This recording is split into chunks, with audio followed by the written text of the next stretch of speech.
वजीर आजम शहबाज शरीफ से army chief general Qamar Javed Bajwa की मुलाकात हुई है। इस मुलाकात में मुल्क की सिक्योरिटी सूरत हाल और पाक फौज के पेशा वराना उमूर पर गुफ्तगू की गई है। तफसीलात जानेंगे डॉन न्यूज इस्लामाबाद के चीफ रिपोर्टर सनाउल्लाह से। सनाउल्लाह, बताइएगा और कौन से मामलात ज़ेर गौर आए?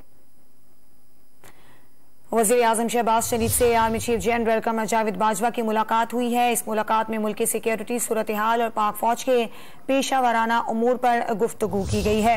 मुलाकात में पाक फौज के पेशा वराना उमूर पर गुफ्तगू की गई। इसके अलावा जो मुल्क की सियासी सूरत हाल है वो भी ज़ेर बहस आई है।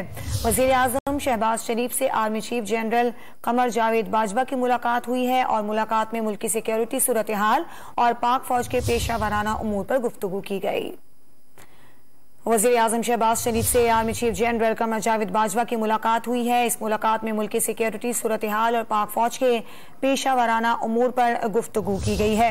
मुलाकात में पाक फौज के पेशा वराना उमूर पर गुफ्तगू की गई। इसके अलावा जो मुल्क की सियासी सूरत हाल है वो भी ज़ेर बहस आई है। वज़ीर आज़म शहबाज शरीफ से army chief general Qamar Javed Bajwa की मुलाकात हुई है और मुलाकात में मुल्क की सिक्योरिटी सूरत हाल और पाक फौज के पेशा वराना उमूर पर गुफ्तगू की गई।